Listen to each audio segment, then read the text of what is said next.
Alright, seasonal farmers, welcome back. It's Spot again. So I thought I'd bring you down here about the end of July now.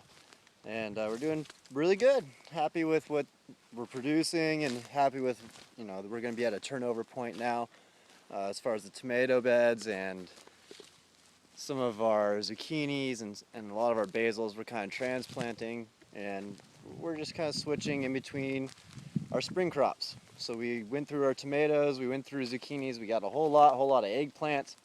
So we got seeds collected from that, we got them stored up, we got them ready for next year, and definitely a lot more than we need, so we're saving them for future years and some planting going on right now. What we have ripe in the field happening right now are figs going on behind me.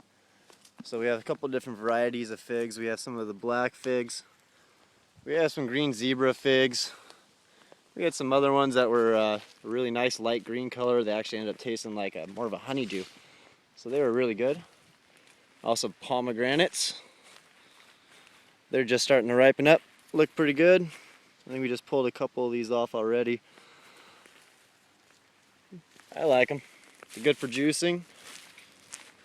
And then pears are starting to ripen up down below. We just went through our plum season. And nectarines are also ripening up. Citrus is still hanging on the tree. So we're gonna go up to the garden. We've got some tomato boxes going down below in the property now. The idea is eventually, once the trees grow in and start shading the soil a little bit better, these garden boxes are going to continue all the way down the rows of the trees. So in between the pathways, where we are open now about 4 feet to 6 feet between trees, maybe even more than that, about 12 feet. 12 feet between trees, we're going to put garden boxes 4 feet wide. And that's going to give us shade on the garden boxes and allow us some natural cool areas, and maybe a little microclimate will establish. Keep the temperature up, or at least a little more sustained. And that's always good for the plants. So we got our blackberries and our boysenberries still hanging in there. We have some plants about to do another round. The boysenberries that were newer are about to do a second round of berries. Our potato bed is stacking up, getting higher and higher.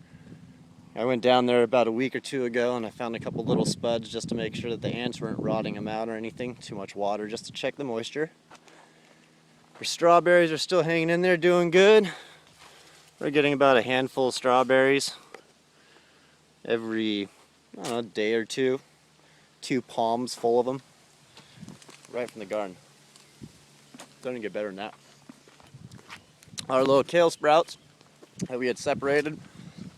Remember, I like to conserve water when we're starting off seeds, but just do it in the same location instead of doing little cells and having to transplant. I stacked a whole bunch of kale seeds up, a whole bunch of collard greens seeds up, let them all sprout, and I transplanted as many as I wanted to the rest of the garden bed. So we have kale growing up above, we have kale growing all around the property.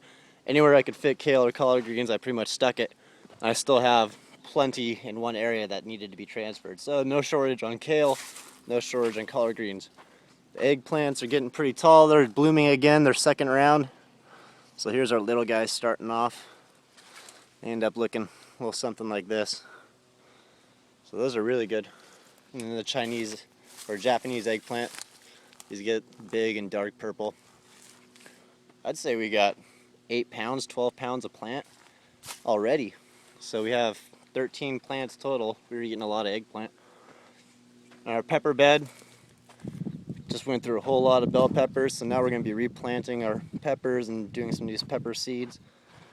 We have a watermelon that sprung up from last year. It's already putting off some watermelons, so now I'm going to crack open the watermelon that's been sitting on our kitchen counter all year from our last garden and pull the seeds out. And nature's telling me, hey, it's watermelon season. Let's start planting. The seeds from last year just started popping up and they're flowering. They're looking good. Stick more seeds in the soil. That's what we want. More watermelons. So then the beans that were started off on the top bed are giant beans. They're about ready for harvest.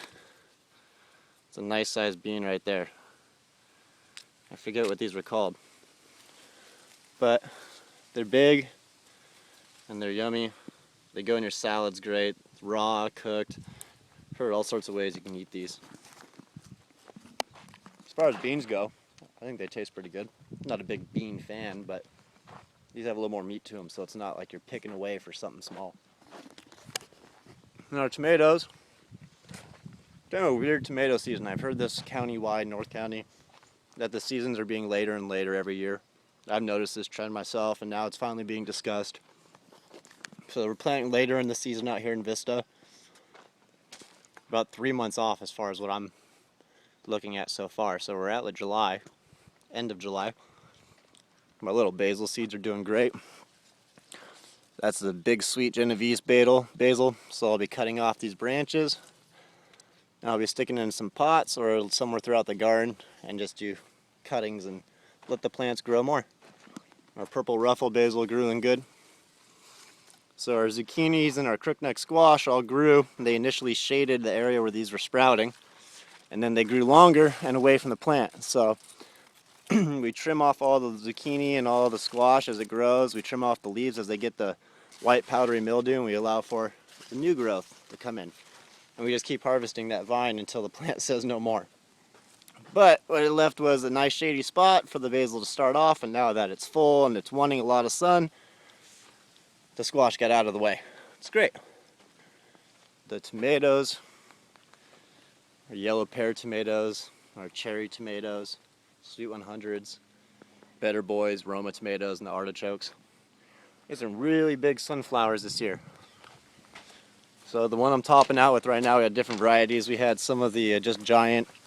We had some of the red sunflowers. These are more of an ornamental. Just looks nice and it creates good shade. And then we got these guys where I can't even reach the top. It's about, I'm about 6'8", 6'9", plus my arm. That's about 11 feet up above my fingertips. So everything grew really good. Just waiting for more stuff to produce. The artichokes are only on year 1, and they'll be producing in a year or 2. So we'll be looking good. I'll give you guys another update. This is just the end of July. Last update was on Memorial Day a couple months ago. And we have our little mangoes. Really need to tie up our mango trees because our mangoes are hanging down into my beans. That's never good. Anyways, have fun out there. Seasonal farming. Spot all over. Spotless aquariums. Have a good one, YouTube.